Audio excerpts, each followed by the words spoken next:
但凡遇上大是大非，無論公司或藝人都會選擇迴避。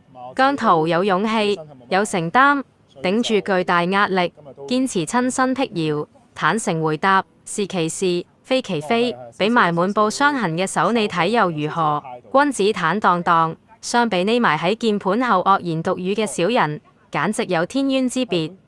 本身公司都想我唞下嘅，即係大家都唔建議我出嚟咁樣。咁但係我覺得好似即係出邊有好多嘅謠言或者猜測啦咁樣。咁我覺得如果我唔出嚟嘅話，會繼續有好多嘅事情會繼續謠言四起。咁所以我就覺得我想話俾大家聽下，我係冇事嘅，係咯，就自己嘅意願想出嚟做嘢。就算解釋完，每次阿姜有事都會如獲至寶嘅 hater 係唔會收手，肯定繼續發動攻擊。今次嘅小意外發生後，見識到咩叫沒有最黑心，只有更黑心。但凡事有兩面，亦見不少正義有愛嘅人紛紛為姜濤發聲，譴責涼薄。姜糖呢兩日當然唔好受，但如果繼續駁斥同討論，只會為事情增熱度，繼續發酵，結果令奸人得逞。不如冷處理，等佢哋自動沉底。阿姜已經展開新一頁，出發到巴黎出席時裝週。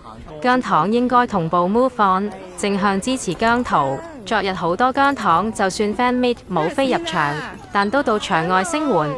之後又轉場到機場送機，用行動話俾姜濤聽，姜糖永遠都在。到咗巴黎就要辛苦海外糖接力啦。作為姜糖，試想想呢一刻，阿姜仲想唔想大家喺任何媒體或貼文上繼續糾纏於呢件事？姜糖何不由現在開始用 fan meet 同送機嘅片，海外糖喺巴黎新鮮運到嘅片，喺網絡媒體洗版，洗走所有污氣，將開心傳開去。率先睇少少姜濤 fan meet 片段，狀態好好，表情多多。佢仲話要帶姜糖去過冇人識嘅地方旅行添啊！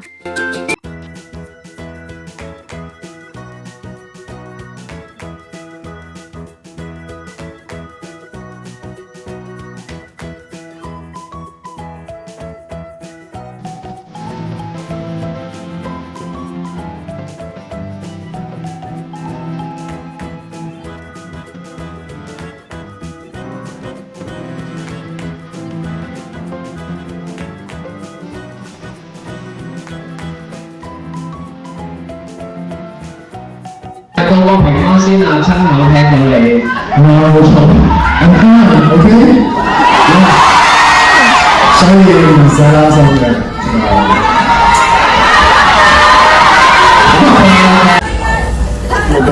以前係真係有諗過嘅，因為以前我即係我中意嘅 artist，佢好似都會帶自己嘅 fans 入去旅行，所以我好似有諗過，即係如果帶 fans 出去會點樣做都可能去一個大家都唔識我係邊個嘅地方，咁有啲難嘅喎，好易嘅，所以就即係其實就同大家一齊好似平民百姓咁樣好似朋友咁樣相處咯，係啦，即係我哋好似屋企咁樣去，其實去邊度都冇所謂，係我哋去一個冇人識我嘅地方，等大家可以舒服地同我一齊相處。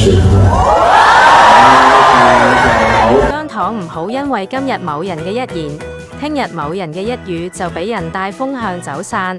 焦點集中返喺姜濤嘅 Cancel 巴黎時裝週。Cancel 一直好支持姜濤，品牌對姜濤嚟講亦好重要。